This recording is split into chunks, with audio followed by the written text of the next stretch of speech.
And good evening, everybody. We're going to get started here. Thank you all for joining us tonight. My name is Desiree Lujan. I am Associate Planner of Community Development and the Project Manager for this short-term rental program. I'm going to introduce tonight our staff here. We have a CDD. We do have Sylvia, the Planning Manager, up here in the front, Antoinette Padilla and Erica Beta, Code Compliance. We have Anita Barrera in the back corner, and Jane Matthews, our Senior Planner, over here by the exit doors. And tonight we're going to have a presentation by Wilson and Company. They are consultants on this project. And this is Noah Burke and Ben. I always get Ben's name wrong, so I'll let him say it. Ben Bachler. Bachler. Here we go. And Noah, I'm going to go ahead and hand it over to you. Thank you all for joining us. Thank you, Desiree. Good evening, everyone. Thank you for coming. Tonight's going to be our second public meeting, and I'd like to go over the agenda first, so let's just go ahead and get started with that. So tonight we'd like to kind of focus on going over the survey results that you may have participated in or may have heard about. They were online and then also in person. So we'll go over the perceptions and then the responses related to the program development. And then we'll go over the proposed program components and then finally next steps. Next slide. So just for a recap of what this project's, the purpose of this project is that right now, as it stands, Los Alamos County Code is currently silent on short-term rentals, and that the county does recognize that there are benefits and drawbacks to short-term rentals and wants to address those. And through the program, they'd like to establish a mechanism for short-term rentals to operate legally in the county. And then the purpose of the program is kind of a comprehensive approach, creating a program provisions and provide the resources and processes to effectively manage and operate short-term rentals. So right now, a short-term rental is defined as a dwelling unit or part thereof, or an accessory structure where lodging is provided for no more than 30 days for compensation. Next slide. So I'd like to go over the public input survey results. So the survey was available online and in person from February 22nd through March 26th. There was about 504 total responses, and there was only one in-person response, interestingly enough, but the rest were online. So one of the first questions that was asked is kind of get a gauge of where people lived who were taking the survey in Los Alamos County. And not surprisingly, most people lived at the town site and in the North Mesa, and then of course White Rock. So there was a question about what is the best fits your perceptions of the current impact of short-term rentals in Los Alamos County, and overwhelmingly, over half of the respondents said short-term rentals were beneficial for the community in many different ways. So we asked the question about what did we like? What do you think are good things about short-term rentals? And not surprisingly also is that it provides a more authentic experience, probably because you're staying in someone's home or a casita or in an apartment, and that enables you to kind of be a part of the community in a certain way. And then we talked about what are the potential benefits of short-term rentals, and we asked some questions about what those could be. And more people said that expanded short-term rental housing options for non-permanent workers, such as visiting nurses, landlord contractors, and interns, was that they thought that was the most strongly agreed upon result from that question. And then we get into do short-term rentals have the potential to expand short-term housing options for non-permanent workers? We asked if you agree, kind of where you stand on that, and overwhelmingly that they do strongly agree with this statement. Then we asked, can you select the statement that best fits your opinion regarding the regulations on short-term rentals? And overall, these results, as you can read them, I won't read them word for word. There was a positive perception that does not correspond to the desire for not establishing program provisions, and so that, in other words, that many pro short-term rental respondents still support some rules or regulations.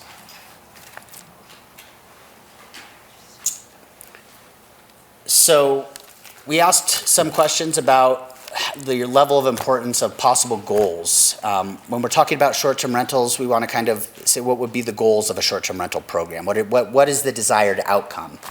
And essentially, it was supporting tourism, supporting the economy, health, safety, and welfare of the community, combating displacement, preserving the residential quality of neighborhoods. And then the draft program, which we'll get to in a little bit, addresses these results, is mostly aimed at ensuring the life safety and welfare of the community that is being addressed, and minimizing nuisance, minimizing the impacts that this has on the community, and maintaining and protecting the character of the neighborhoods. So then there's the other side of the coin. What don't you like about short-term rentals? We had quite a number of responses to the whole survey, so this is broken down by that. And I think there's a perception out there, and the survey verifies this, that they take away from housing, from locals and potential residents. And so in the draft program, we aimed to address that. That short-term rental permits may only be issued to a natural person, so therefore you couldn't issue a short-term rental potentially to an LLC where they could buy multiple houses, but a natural person has to actually operate a short-term rental. And that the program incorporates county nuisance regulations, so those will be part of the program. And that the program requirements must be posted, so essentially all the requirements to operate a short-term rental have to be posted in the short-term rental unit. And then there's the density. So, how do we address from taking away? Well, you basically limit the number of permits, right, that would be issued. And then you have distance from each other so that they're not infiltrating neighborhoods and whatnot. And that short-term rental operators have to provide a certain number of off-street parking spaces. And what that would be aimed at doing is so that you're not having an impact on the neighbors as much by taking up parking along the streets and whatnot, but you actually, just like what you would for a house, you'd have to park on site and you have to provide the parking for your house. So next question was, do you believe short-term rentals make living in Los Alamos County less affordable? So as you can see by this, no. Overwhelming 48% said no.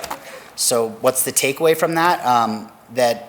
That respondents concerned with the short-term rental impacts on housing availability are not necessarily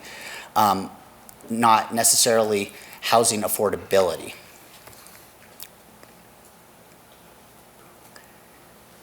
So then there's a question, well, in Los Alamos County, what areas should short-term rentals be allowed in? And primarily we narrowed that down by giving only 3 choices: multifamily residential areas only, commercial areas only, or both commercial and residential. And as you can see, that this was overwhelmingly said that it should be allowed in both residential and commercial. And so therefore the draft regulations for the program, or the draft program, has language in there to allow it in residential and commercial areas.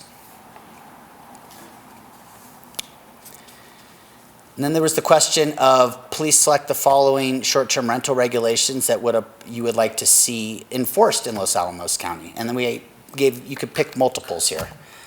So the top ones were people knowing that the rules and regulations exist in the short-term rental. Requiring somebody who operates one to have a local person that they can talk to 24 hours if there's an issue. Limiting the number of guests and occupants, and regulating density. And so we essentially took those and integrated those into the potential program because regulating density has a lot of benefits, and the number of guests and occupants that can habitate the short-term rental is limited so that they don't become nuisances. You're not overcrowding the rooms, making lots of noise, and making them essentially, party homes or whatever. So let's get down into the program components, because I'm sure you're all curious about what the program components become. So we'll go over these. So the key proposed short-term rental components are key provisions in the following areas: registration, the density and distance, life and safety and nuisance, and compliance. And we'll go through each of these as the categories. But we also want to talk about what the short-term rental program won't do. What it won't do is it won't, the regulations or the program is not meant to address long-term rentals, longer than 30 days. That in and of itself will continue to operate the way it does. And also, it's not aimed at banning short-term rentals altogether. So that won't be something that this program aims to do. Next slide. So as far as the registration goes, if you want to operate a short-term rental, it'd be recommended that you have, or it would be required that you have a business license, because you are operating, in essence, a business. And you also would be required to have a short-term rental permit if you're in a residential district, which would be where the 50 permits that we're talking about would be only issued for residential. That would be the limit for residential. Commercial wouldn't be subject to that. So if you operate in a commercial district, you just need to have a business license, just like you would for any other business in a commercial district.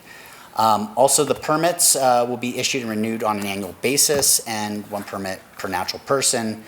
And what this really addresses is the county's goals to track short-term rentals, to make sure that they operate, and apply the basic regulations to those short-term rentals that are being operational. And then it also helps address the residential character of neighborhoods. By having these requirements in place, they agree, if you have a short-term rental, that you will abide by those regulations, and maintains the residential character of neighborhoods. And also, this addresses concerns about housing availability. Next slide. The density and distance, we worked with the county through the surveys and also through the steering committee members. And it was come up with a 50 limit cap for short-term rental permits countywide in residential districts. This would be a first come, first served basis.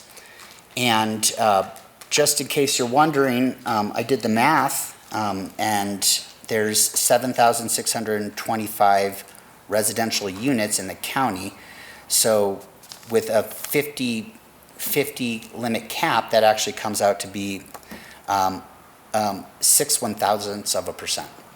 So that's what that comes out to be.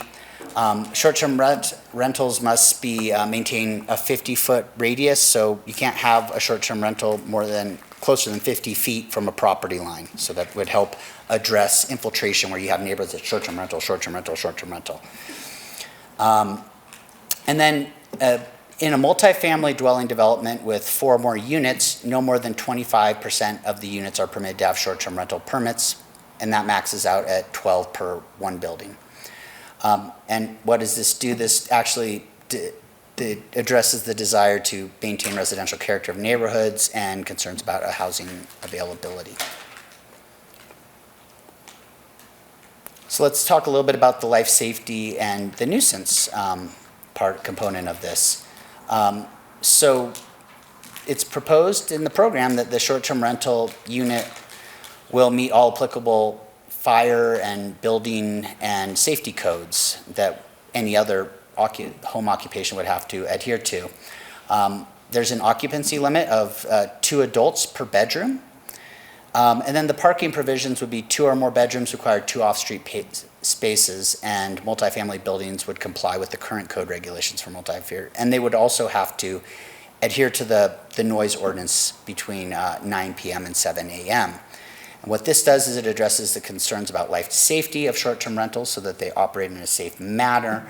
It addresses the desire to maintain residential character of neighborhoods by not allowing them to be infiltrated through these different mechanisms and having too many overcrowdings of short-term rentals, and then concern about nuisances, of course, of short-term rentals. And to continue going with the life safety, there's the relevant local program provisions will be posted visibly in short-term rental in the form of most likely a binder or some type of list that's visible when you enter the short-term rental. And then there would be a local agent that would be required to respond 24 hours a day that would be available for emergencies or complaints about that short-term rental. And these program components would be aimed at addressing the concerns about the life safety in short-term rentals that was expressed through the survey and the steering committee, the desire to maintain residential character of neighborhoods, and again, concerns about nuisances from short-term rentals.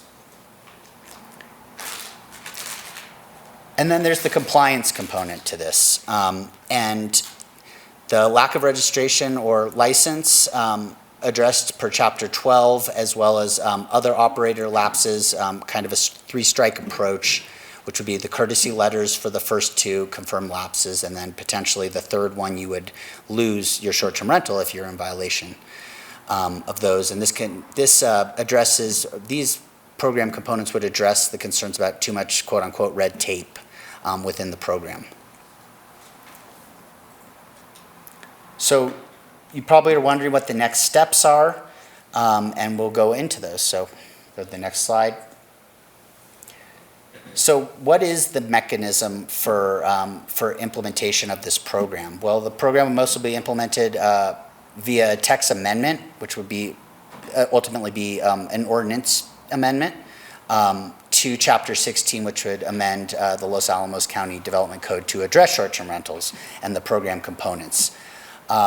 The draft ordinance would contain the following text amendments, which would be establishing the short-term rental program like we've talked about under the existing sections and making minor changes to those, and then adding new sections and new definitions, and then amending the permitted uses table so that short-term rentals are a category on that, and what zoning districts they'd be allowing. And then, of course, talking about the parking requirements that would amend the off-street parking standards table. And the draft ordinance is set to be available and is available for public review from today through Sunday, June 18th on the project website.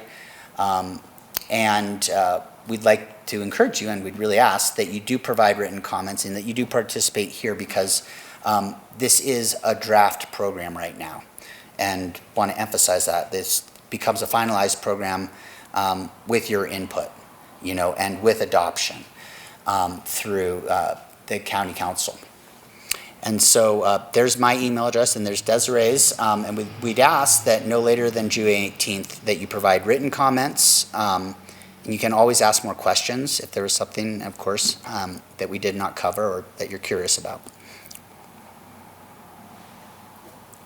So the next steps as far as the program goes is, like I said, we really need... Are you done, or you're not done?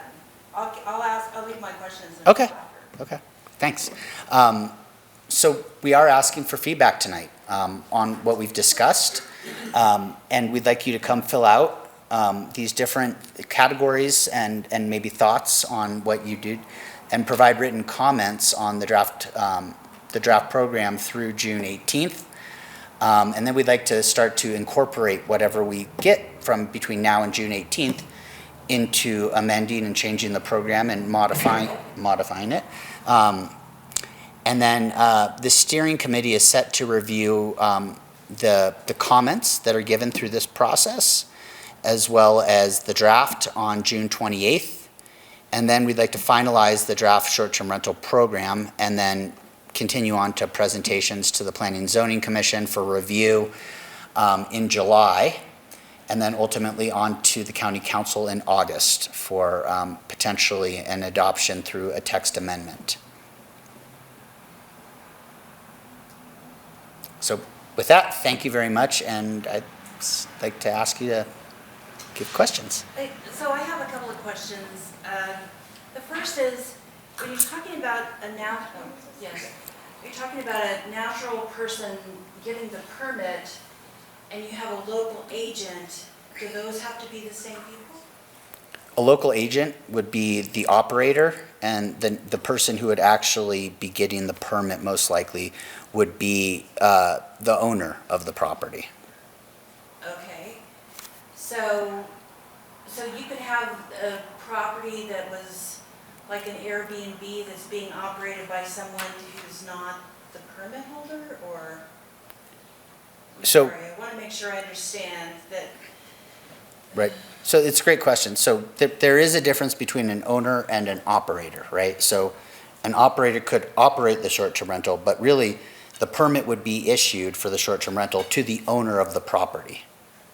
And that owner would have the local operator present, potentially. Okay, so just in your language in the presentation, are you saying, when you say a local agent has to be present on, or with, that can be reached if anything happens to the property while there are guests there, that you're saying agent slash operator? It could be one and the same, yes. Okay. Okay, so now I noticed on this, it says a three-strike approach. Who is it that makes the determination that there's been an actual lapse? So that would be, the county would make that determination. It would come from most likely the county Desiree or designee, whoever's running the program. Okay, and so I know those folks, and they like to get things done right away. It's like, they don't want to hesitate, and I'm glad to live in a community like that.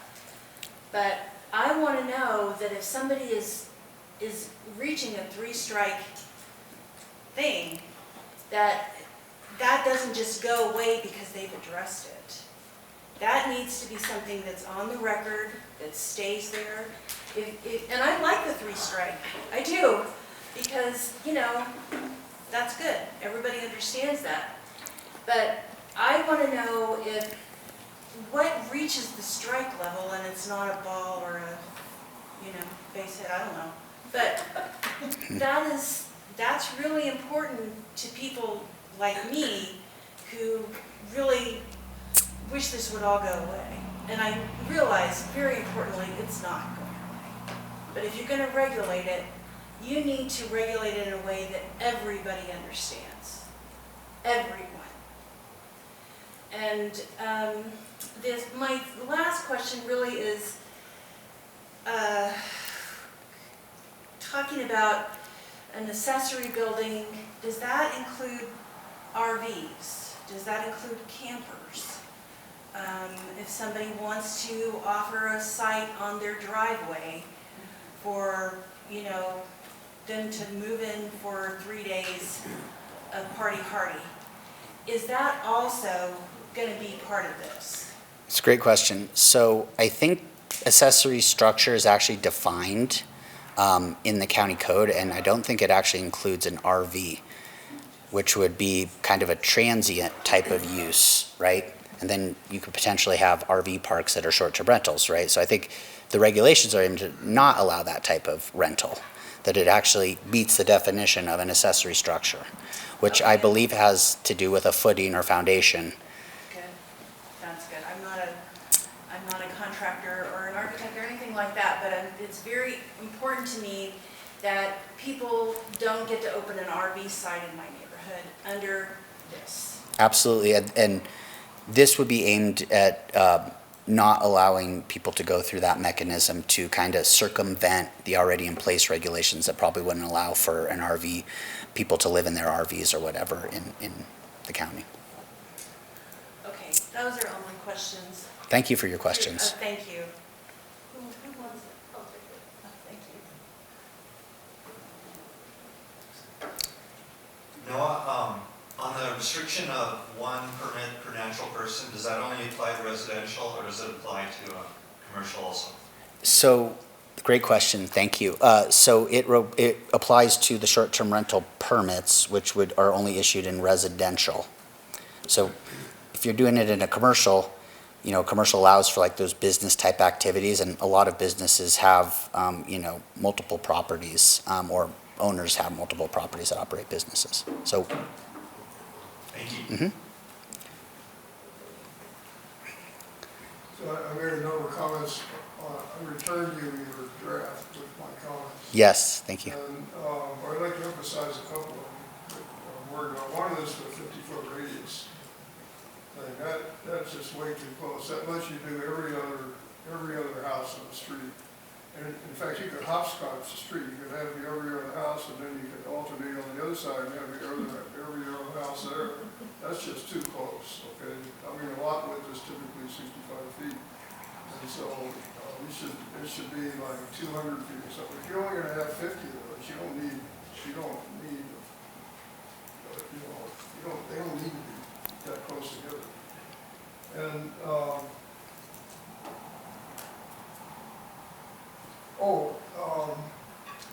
so bed and breakfast is a short-term rental. And we have bed and breakfast in the zoning code. So you need to, in the development code. And so you need to distinguish a bed and breakfast from a short-term rental. Because they're licensed, they're not licensed, they have a special use permit, right? Whereas the STR is not just a regular house with a permit. I think you need to distinguish that in the code.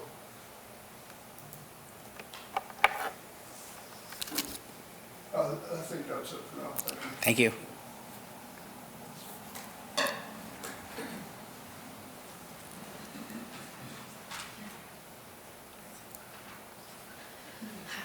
Hi. Hi.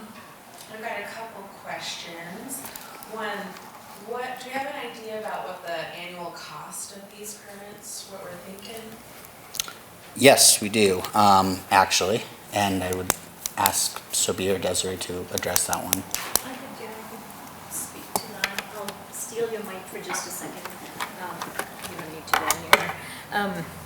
So right now, we don't really have a set amount for this, but as we develop this program, we're looking at what is the cost of a business license or business registration in the county. And most of our cost goes from $35 is basically for anything and everything. And then if it's a food establishment, it's $50. And then and that fee difference is usually based on how many staff hours it takes, or how many other permits do we need to review, how many other state-regulated documents we review. So that's kind of like how those fees are based on. So depending on which way this program goes, we will base those fees on that. And that's a fee structure is something that we evaluate in that nature, and then we take it to council for approval. Thank you. Thank you. My other question was, for folks who own apartment complexes, is that considered commercial, and would they be able to potentially put, 3 to 5 or whatever, some of their units up for short-term rent instead of long-term? So that's a great question, thank you. So I do believe that the county code addresses multifamily housing as residential, high-density residential, that's correct? And so there was a component of the short-term rental program that addressed multifamily, and I think it was around 25%.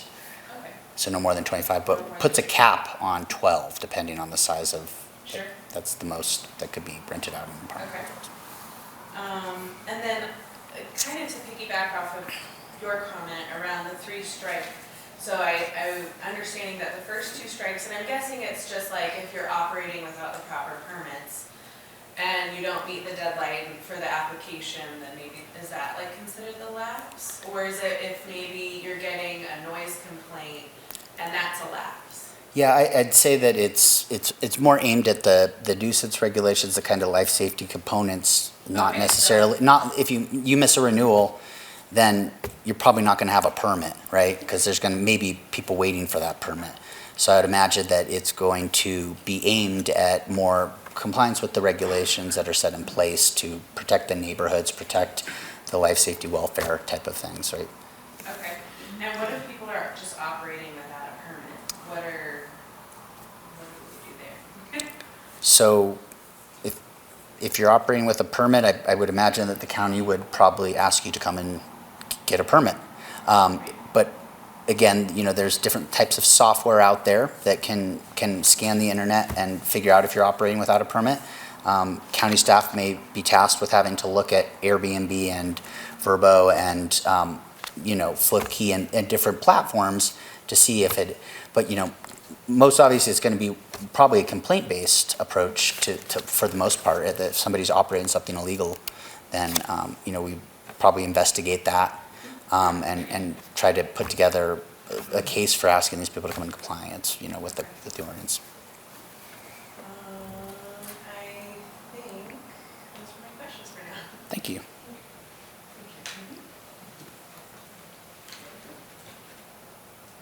Perhaps because I missed the first meeting, I'm wondering, who are you? You're not our county.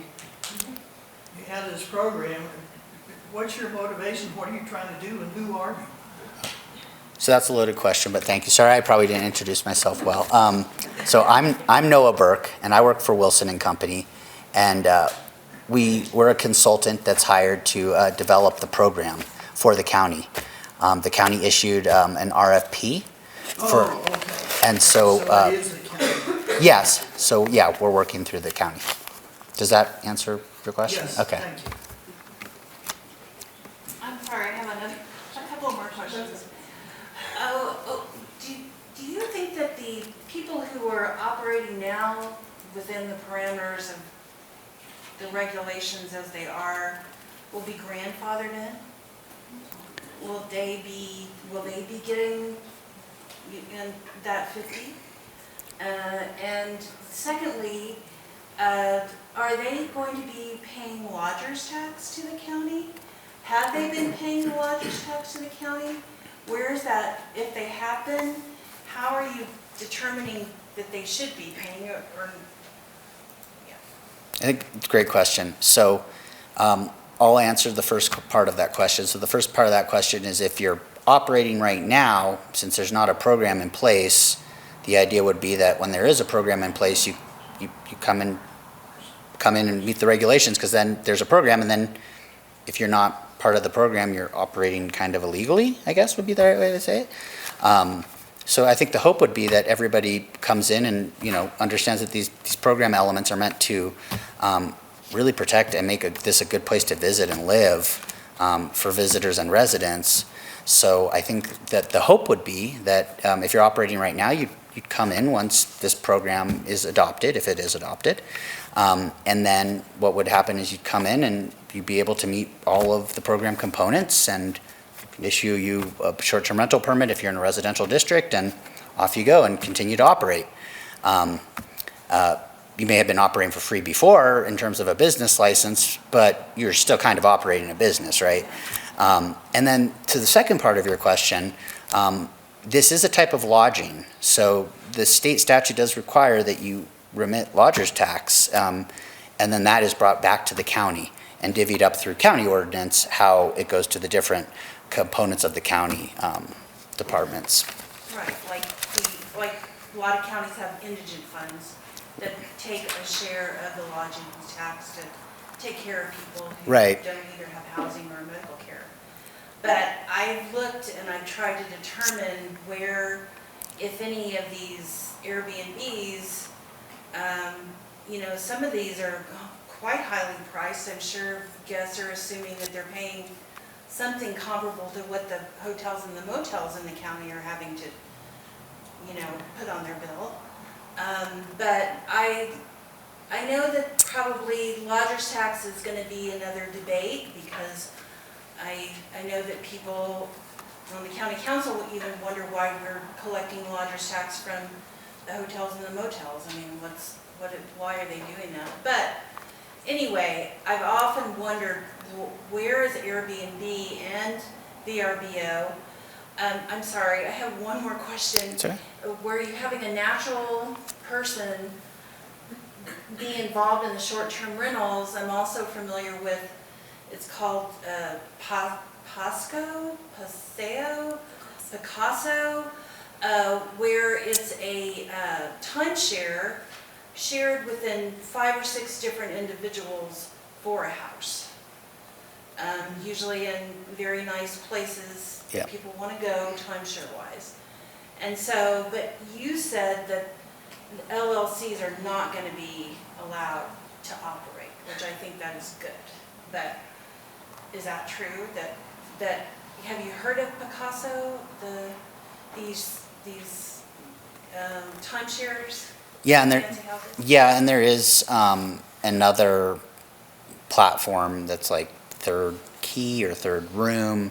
You Yeah. get tokens and you can go around the United States. I think if it meets the definition of a short-term rental, then it has to follow those regulations for the short-term rental. But in terms of like limited liability companies being able to get a short-term rental permit, they wouldn't be able to because it has to be a natural person. And then, you know, as far as lodger's tax, and Sylvia, you can correct me if I'm wrong, I think it's a state statute that you have to remit it. And a lot of these, if you're doing a type of lodging through taxation and rev is where it gets remitted to. But what's happening now is that Airbnb, on behalf of its host, usually enters into an agreement with a municipality that they will remit the lodger's tax on behalf of their hosts as like one giant check, and does that through when they remit lodger's tax.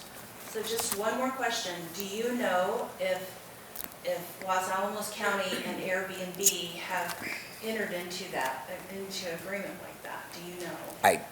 I'm gonna make the assumption they haven't because they don't have a short-term rental program right now, so I Okay. don't believe there's any type of, that conversation has happened yet. Really, I love asking questions. I like answering questions, so keep asking. Good information, thank you. As a practical matter, how often do these short-term rentals just drift right into long-term? What do you do and how do you handle that? So, once it becomes not a short-term rental, that's really up to the property owner. I don't think they fall into that definition, but I couldn't tell you how often that happens. Every time. Yeah. So I think if it goes past the short-term rental portion and it becomes, you know, a 31-day rental, then that's not a short-term rental anymore. It's a long-term rental. So then you just handle it like the rest of your rentals?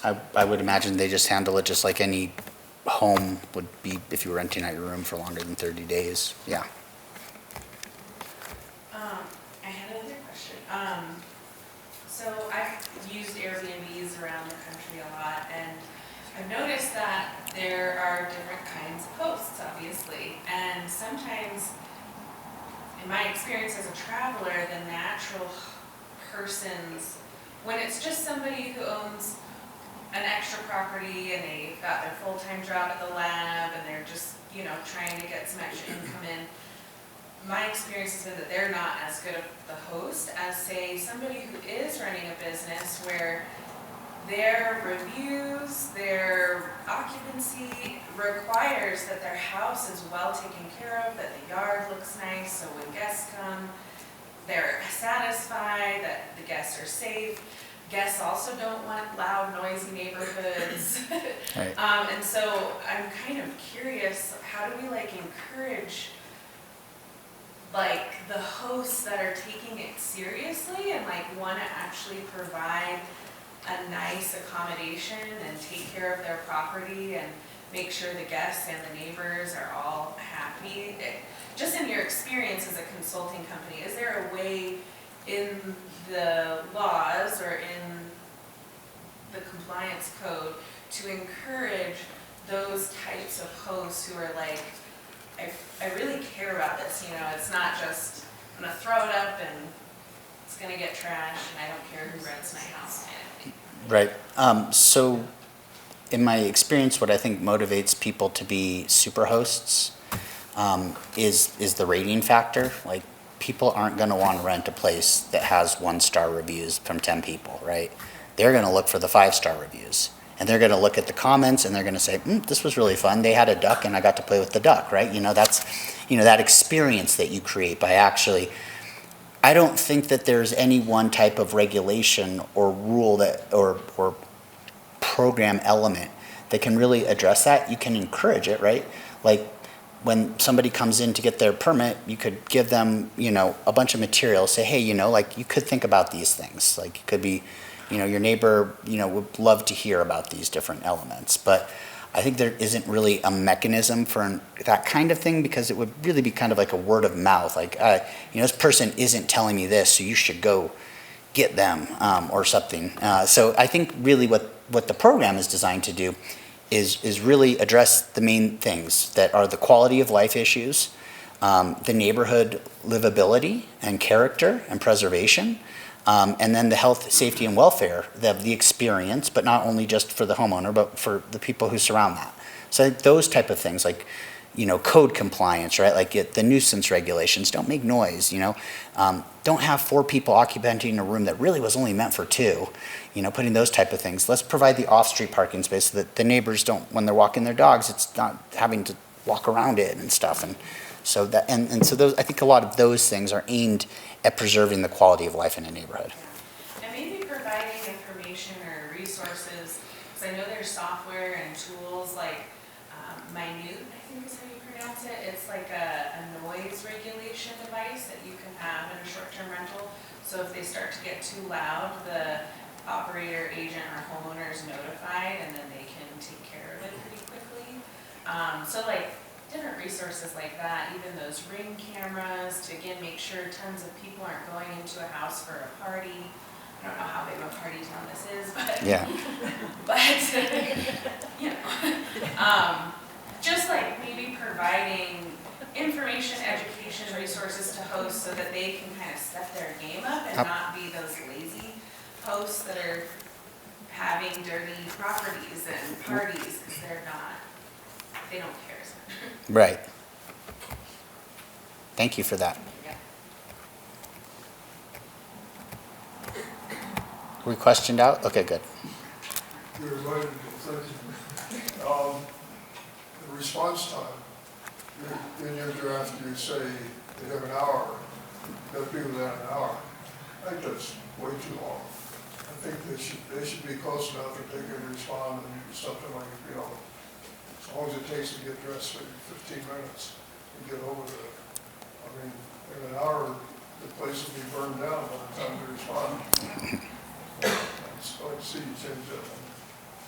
Well, hopefully the police and fire have faster responses if there's a fire. Might be on the meeting at the lab too. Those lab employees can't have their phones. Yeah, it's true.